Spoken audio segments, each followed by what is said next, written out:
Suratu An-Naml, ang langgam. Sa ngalan ng Allah, ang mahabagin, ang maawain. Tasin. Ito ang mga ayat, talata o kapahayagan ng Quran at ito ay isang malinaw na aklat. Dito ay matatagpuan ang patnubay at magandang balita para sa mga naniniwala. Yaong mga nagsasagawa ng pagdarasal at nagbibigay ng kawang-gawa at sa kabilang buhay, sila ay naniniwala ng may katiyakan sa kanilang puso. Katotohanan, yaong mga hindi naniniwala sa kabilang buhay, aming ginawang kasiya-siya sa kanila ang kanilang mga masasamang gawain, kaya sila ay nagsisipaglaboy ng bulag.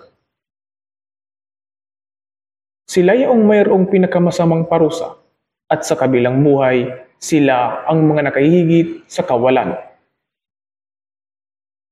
At katotohanan, ikaw o Muhammad ay tumanggap ng Quran mula sa isang tigib ng karunungan maalam.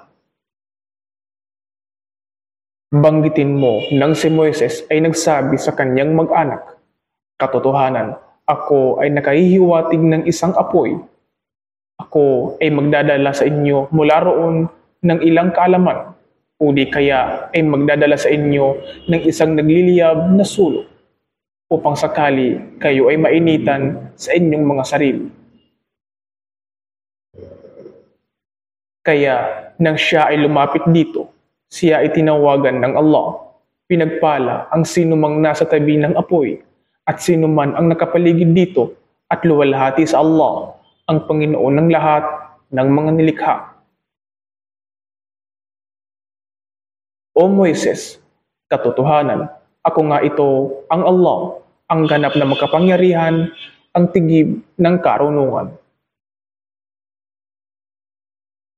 At sinabi sa kanya, ihagis mo sa ibaba ang iyong tungkod.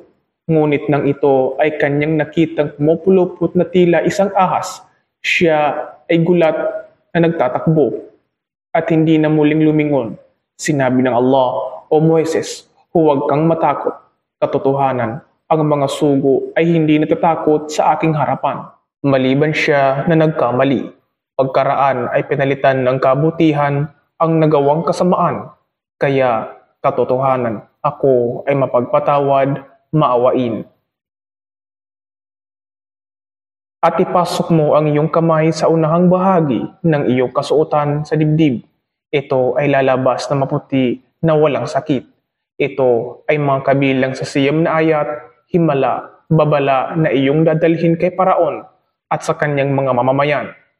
Katotohanan, sila ay naging mga taong suwail. Kaya nang ang aming ayat, himala, babala, ay dumating sa kanila ng maliwanag, sila ay nagsabi, ito ay malinaw na salamangka. At kanilang tinanggihan ang mga ito, sanhi ng kamalian at pangmamataas, at katigasan ng loob, samantalang ang kaibuturan ng kanilang mga sarili ay umayon dito. Kaya iyong tunghayan o Muhammad, kung paano ang naging wakas ng mga taong mapaggawa ng katiwalian. At katotohanan, aming ipinagkaloob kina David at Solomon ang kaalaman, at sila ay kapwa nagsabing, Alhamdulillah, ang lahat ng papuri ay sa Allah na siyang nagbigay biyaya sa amin ng higit sa nakaraming mga naniniwalang alipin. At si Solomon ay nagmana ng kaalaman kay David. Siya ay nagsabi, O mga tao, kami ay naturuan ng wika ng mga ibon, at kami ay napagkalooban ng pagpapala mula sa lahat ng bagay. Katotohanan, ito ay isang malinaw na biyaya. At tinipon para kay Solomon ang kanyang mga kawal mula sa mga jin at tao at ibon, at sila ay pinanatiling magkakahanay. Hanggang nang sila ay makarating sa punso o lambak ng mga langgam, Ang isang langgam ay nagsabi, "O mga langgam, magsipasok kayo sa inyong mga pinamamahayanan. Baka kayo ay matapakan ni Solomon at ng kanyang mga kawal nang hindi nila namamalayan." Kaya siya, si Solomon, ay napangiti at nagalak sa pananalita nito ng langgam at nagsabi, "Aking Panginoon, igawad mo po sa akin ang kakayahang magpasalamat sa mga pagpapalang iginawad mo sa akin at sa aking mga magulang at ang kakayahang makagawa ng mga gawaing matuwid na iyong ikasisiya. At tanggapin mo po ako sa pamamagitan ng iyong habag sa hanay ng iyong mga aliping matuwid sa paraiso." At sa isang pagkakataon, kanyang hinanap ang mga ibon at kanyang sinabi, "Ano ba ang nangyayari at hindi ko nakikita ang hudhud? O siya ba ay kabilang sa mga lumiban, hindi na parito? Katiyakang siya ay aking parurusahan ng matinding parusa, o siya ay aking kakatayin, malibang siya ay magdala sa akin ng maliwanag na katwiran." Ngunit hindi nagtagal, siya, ang hudhud, ay dumating at nagsabi, "Aking nasasaklawan sa kaalaman ang alinmang hindi mo nasasaklawan, at ako ay naparito sa iyo mula sa kaharian ng Sheba na may dalang tiyak na balita." Katotohanan, aking tagpuan doon ang isang babae, si Bilqis, na naghahari sa kanila. Siya ay pinagkalooban ng lahat ng bagay at siya ay may dakilang trono. At siya ay aking tagpuan at ang kanyang mga mamamayan na sumasamba sa araw sa halip na ang Allah at ginawang kaaya-aya ng Satanas para sa kanila ang kanilang mga gawain at sila ay kanyang hinadlangan mula sa landas ng Allah kaya sila ay hindi napatnubayan. At sila ay hindi nagpapatira pa sa Allah na siyang nagpapalitaw ng anumang nakatago sa mga kalangitan at sa kalupaan at nakababatid ng anumang inyong ikinukubli at ng anumang inyong inihahayag. Allah, walang ibang Diyos na dapat sambahin maliban sa Kanya, ang Panginoon ng dakilang trono. Si Solomon ay nagsabi, "Aming titingnan kung ikaw nga ay nagsasabi ng katotohanan o ikaw ay isa sa mga sinungaling." Magtungo kang dala ang aking liham na ito at iyong ihatid sa kanila, pagkaraan sila ay iyong iwanan at iyong tingnan kung ano ang kanilang kasagutang ibabalik. Siya ay nagsabi, "O mga bantog na namumuno, katotohanan, ipinadala sa akin ang isang marangal na liham. Katotohanan, ito ay nagmula kay Solomon, at katotohanan, ito ay nagsasaad ng sa ngalan ng Allah, ang mahabagin, ang maawain. Huwag kayong magmataas sa akin, bagkus magsilapit kayo sa akin ng tumatalima bilang Muslim." Siya, si Bilqis, ay nagsabi, "O mga bantog na namumuno, pagpayuhan ninyo ako sa aking gawain. Ako ay hindi magpapasya hanggang kayo ay sumaksi para sa akin." Sila ay nagsabi, "Kami ay mga taong may taglay ng lakas at ng malaking sandatahang lakas para sa pakikipaglaban. Ngunit ang kautusan ay nasa sa iyo. Kaya pag-isipan mo kung ano ang iyong ipag-uutos." Siya ay nagsabi, "Katotohanan, ang mga hari, kapag sila ay nagsisipasok sa loob ng isang bayan, kanilang sinisira ito at ginagawang kaaba-aba ang mga taong mararangal nito. At tulad nga nito, ganyan din ang kanilang gagawin sa atin. Ngunit katotohanan, ako ay magpabadala sa kanila ng isang handog at ako ay maghihintay kung ano ang kasagutang ibabalik ng mga tagapagdala ng handog."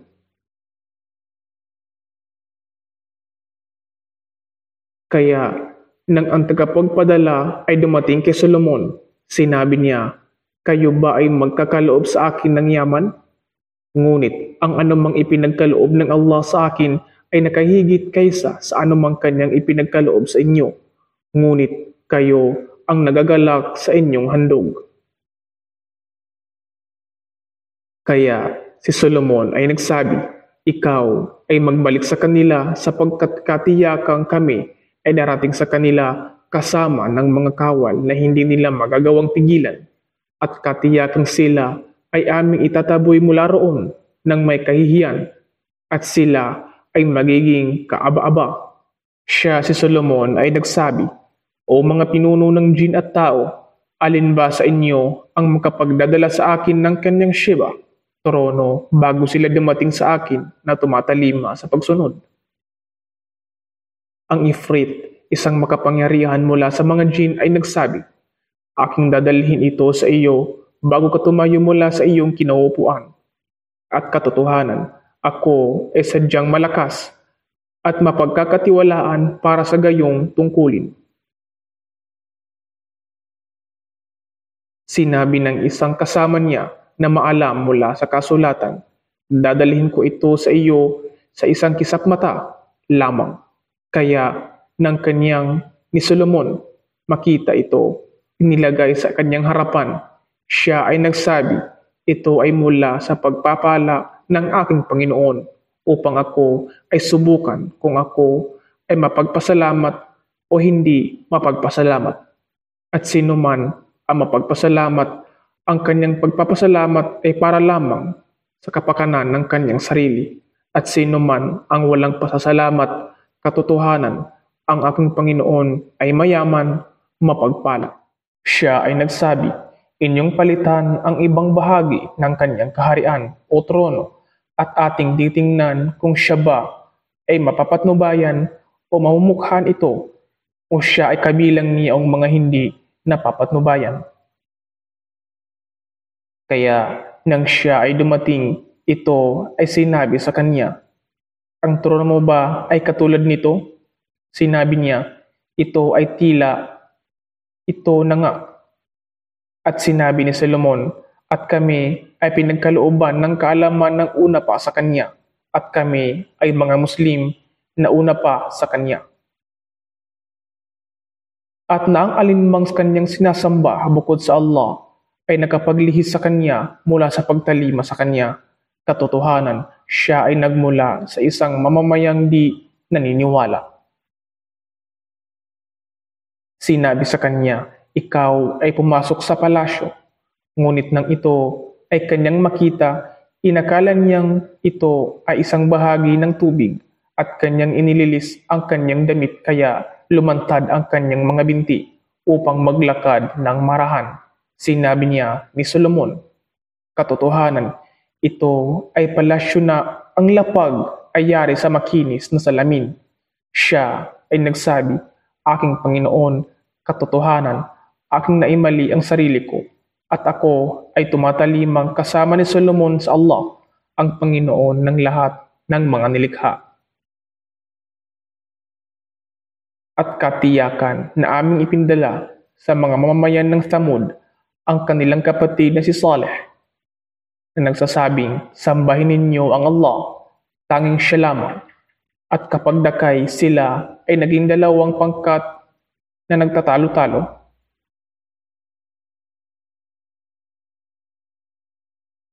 Siya si Saleh ay nagsabi, 'O aking mga mamamayan, bakit kayo nagmamadali para sa kasamaan ng una sa kabutihan? Bakit hindi ninyo hingin ang kapatawaran ng Allah upang sakali kayo ay tumanggap ng habag?' Sila ay nagsabi, 'Kami ay nagtuturing sa iyo bilang isang masamang pangitain, ikaw at ang iyong mga kasama.' Siya si Saleh ay nagsabi, 'Ang inyong pangitain kapalaran ay nasa sa Allah, ngunit kayo ay mga mamamayang nasa ilalim ng pagsubok. At sa lungsod ay mayroong 9 na tao mula sa mga anak ng pinuno na naghahasik ng katiwalian sa kalupaan at hindi itinutuwid ang kanilang mga gawa nito. Sila ay nagsabi, kumuha ng pinagkaisang panunumpa sa ngalan ng Allah na siya ay ating papatayin sa gabi. Siya at ang kanyang mag-anak at pagkaraan, ating sasabihin sa kanyang tagapangasiwa na hindi namin nasaksihan ang pagkakapaslang sa kanyang mag-anak at tunay na kami ay makatotohanan. Kaya sila ay nagbalak ng isang balakin at kami rin ay nagbalak ng isang balakin habang sila ay walang kamalayan hinggil dito. Kaya iyong tunghayan kung paano ang naging wakas ng kanilang mga masasamang balakin na sila ay aming pinuksa at ang kanilang mga mamamayan silang lahat. Kaya iyon ang kanilang mga pamamahay naging mapanglaw ng dahil sa kamaliang kanilang nagawa. Katotohanan, naririto ang isang aral para sa mga taong nakaalam. At aming iniligtas iyang mga tapat na naniwala sa kaisahan ng Allah at lagi nang natatakot sa Kanya.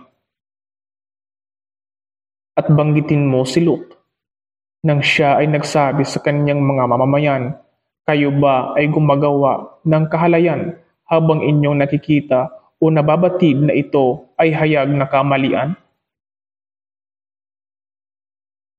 Ginagawa ba ninyong lapitan ang mga kalalakihan ng may makamundong pagnanasa sa halip ang mga kababaihan? Ngunit kayo ay mga taong nag-aasal ng kamangmangan. Kaya walang naibigay na kasagutan ang kanyang mga mamamayan maliban na sila ay nagsabi, itaboy ninyo ang mag-anak ni Lut mula sa inyong bayan. Katotohanan, sila ay mga taong nagmamalinis sa sarili. Kaya siya at ang kanyang mag-anak ay aming iniligtas maliban sa kanyang asawa. Kami ay nagtakda sa kanya na siya ay mapabilang sa mga naiwan. At sila ay aming pinaulanan ng ulan ng mga bato, kaya sadyang kasamaan ang ulan ng mga taong binalaan. Sabihin mo, O Muhammad, Alhamdulillah, ang lahat ng papuri ay sa Allah at kapayapaan sa kanyang mga alipin na kanyang hinirang. Ang Allah ba ang nakahigit o ang anumang mga huwad na Diyos na kanilang itinatambal sa Kanya sa pagsamba?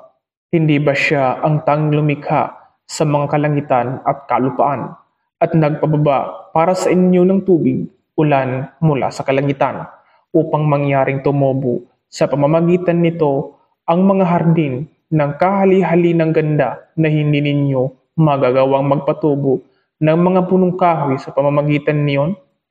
Mayroon bang ibang Diyos na kasama ng Allah? Hindi. Sila ay mga taong nag-aakibat bilang kanyang kapantay. Hindi ba siya ang tanging gumawa sa kalupaang di natitinag at kanyang inilagay doon ang mga ilog sa mga gitna nito at inilagay para rito ang mga matatatag na bundok at naglagay sa pagitan ng dalawang dagat ng isang harang? Mayroon pa bang ibang Diyos na kasama ng Allah? Ngunit karamihan sa kanila ay hindi nakababatid nito. Hindi ba siya ang tanging tumutugon sa panalangin ng isang nagdadalamhati kapag siya ay nanawagan sa kanya at siyang pumapawi ng kasamaan at gumagawa sa inyo bilang mga tagapaghalili sa kalupaan? Mayroon pa bang ibang Diyos na kasama ng Allah? Sadyang napakaliit ng inyong naaalala. Hindi ba siya ang tanging nagpapatnubay sa inyo sa kadiliman ng lupa at karagatan? At siya ang nagpadala ng mga hangin bilang magandang balita bago pa man dumating ang kanyang habag, ulan? Mayroon pa bang ibang Diyos na kasama ng Allah? Siya ay mataas ng higit sa anumang kanilang itinatambal sa Kanya. Hindi ba siya ang tanging nagpasimula sa paglikha at pagkaraan ito ay kanyang uulitin at siya ang nagbigay ng panustos para sa inyo mula sa kalangitan at kalupaan? Mayroon pa bang ibang Diyos na kasama ng Allah? Sabihin, magpakita kayo ng inyong mga patunay kung kayo ay makatotohanan. Sabihin, walang sinumang nasa mga kalangitan at sa kalupaan ang nakababatid ng ghaib, di nakikitang pangyayari, maliban sa Allah, at sila ay walang kamalayan kung kailan sila bubuhayin muli. Bagkus ang kanilang kaalaman ay nababalam hinggil sa kabilang buhay, ngunit sa mundong ito sila ay may agam-agam tungkol dito, kaya sila ay lubos na nabubulagan hinggil dito. At iyong mga di naniniwala ay magsasabi, kapag kami ay naging alabok na at maging ang aming mga ninuno, kami ba ay ilalabas mula sa mga libingan?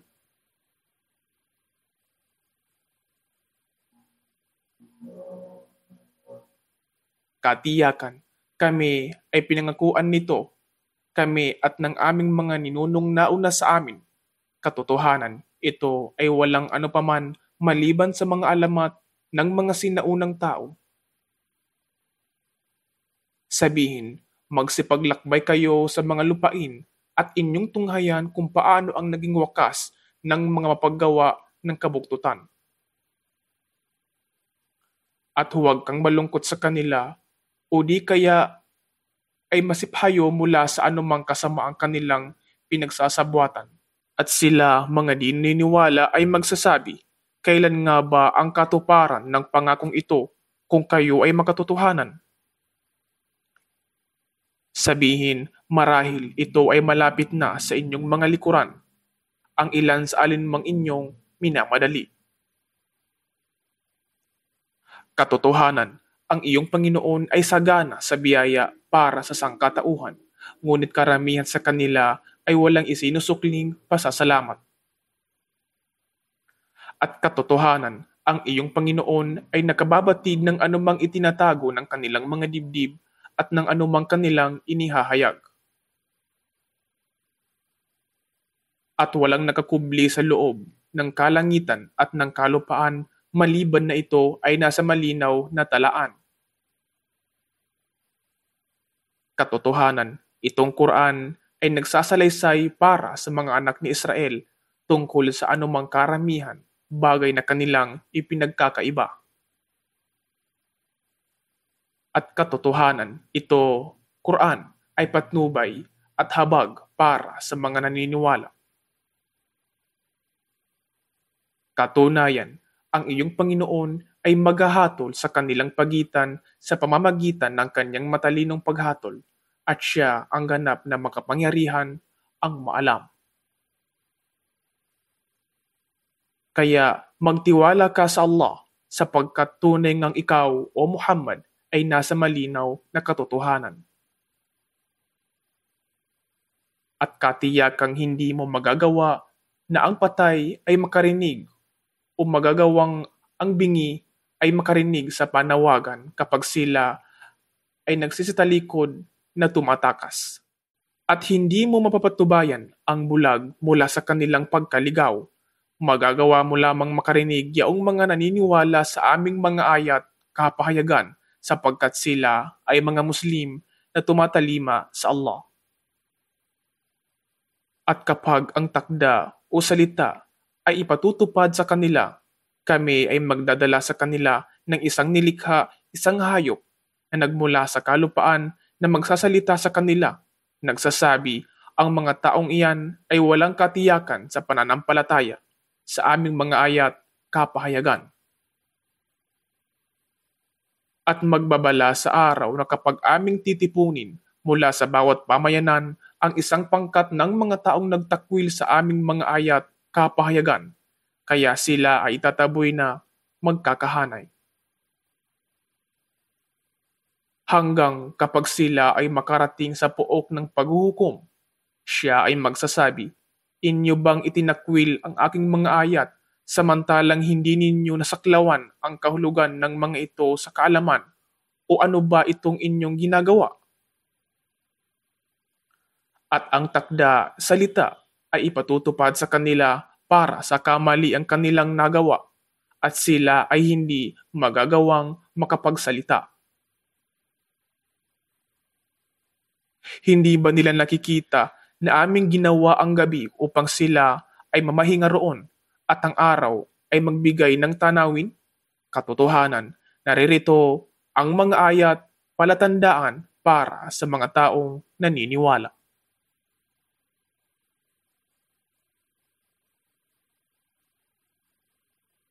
At magbabala sa araw na ang tambuli ay hihipan, at sino man ang nasa mga kalangitan at sino man ang nasa kalupaan ay maliligalig maliban sa sino mang naising ng Allah, at ang lahat ay darating sa Kanya na nakayupapa.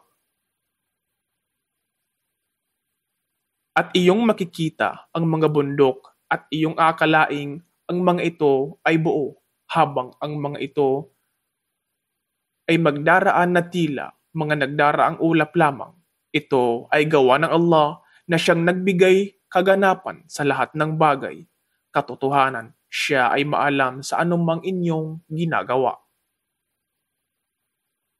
Sino mang ang dumating sa paghuhukom na may dalang mabuting gawa ay magkakaroon ng higit kaysa sa halaga nito, at sila ay maliligtas mula sa dulot na ligalig ng araw na iyon. At sino man ang dumating sa paghuhukom na may dalang masamang gawa, ang kanilang mukha ay itataob sa apoy at sasabihin sa kanila, hindi ba kayo ay binabayaran lamang para sa anumang inyong laging ginagawa? Sabihin mo, O Muhammad, ako ay napag-utusan lamang na sambahin ng Panginoon ng lungsod na ito ng Makkah na kanyang ginawang sagrado at siyang nagmamay-ari ng lahat ng bagay.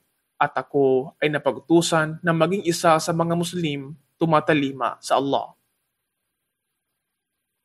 At upang bigkasin ang Quran, kaya sino man ang napatnubayan ay napatnubayan para sa kapakanan ng kanyang sarili. At sino man ang naligaw, sabihin mo, ako ay isa lamang sa mga tagapagbabala.